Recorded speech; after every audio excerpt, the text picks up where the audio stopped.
நெல்லிக்காய் ஊறுகாய் பண்ணுறோம். 2 கிலோ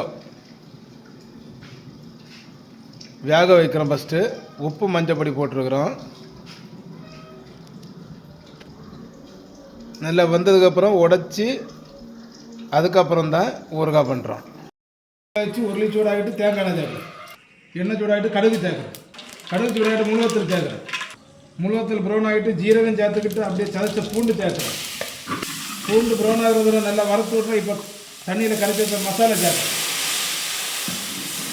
தேவையான கல்லுப்பு சேர்க்குறேன், கருவேப்பிலை சேர்க்குறேன். இந்த மசாலா நல்லா கொதிச்சு வருது. இப்போ நான் நெல்லிக்காய் வேக வைக்கிற டைமில் காட்டினேன். இந்த நெல்லிக்காயை வந்து 4 உடச்சி வச்சுருக்கிறேன். அது சூப்பராக சாஃப்ட் ஆகிட்டு பாருங்க. இந்த அளவு உடஞ்சி வருது.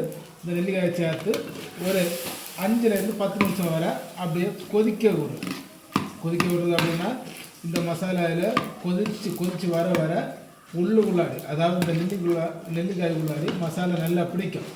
மசாலா பார்த்திங்கன்னா நான் ஆர்டினரி தண்ணியில் தான் மஞ்சள் பொடி 50 கிராம் எடுத்து, ஜீரக பொடி 25 கிராம் எடுத்து, மல்லி வத்தல் 50 கிராம் எடுத்து, ஒரு 10 கிராம் அளவில் பெருங்காய பொடி இவ்வளோ எல்லாம் சேர்த்து நான் மசாலா வச்சு கரைச்சி விட்டேன். இது கொஞ்சம் நேரம் வந்து ஸ்லோ தீர வச்சுருக்க பாருங்கள். மெதுவாக அப்படியே கொதிச்சு வருது. கிராஜுவலாக கொதிக்கிற டைமில் தான் உள்ளாடி மசாலா நல்லா பிடிச்சி வரும்.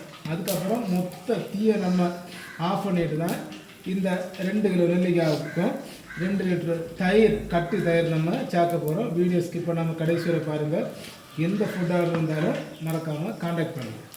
டீயில் இந்த மசாலாவில் நெல்லிக்காய் நல்லா வெந்துட்டு பாருங்கள். மசாலா நல்லா ஃப்ரை ஆகிட்டு இப்போ வந்து நல்லா கடைஞ்சி வச்சுருக்கிற கட்டி தயிரை ரொம்ப ஸ்லோ பண்ணியாச்சு. தீயை ஜாஸ்தி பண்ணால் தெரிஞ்சு போகும். இது ரொம்ப முக்கியமான விஷயம். ஒரு வாட்டி நல்லா கிண்டி உப்பை பார்த்துக்கிட்டு மல்லியில் தீ அடுப்புலேருந்து கீழே இறக்கி வந்து சூப்பரான நெல்லிக்காய் ஊறுகாய் ரெடி.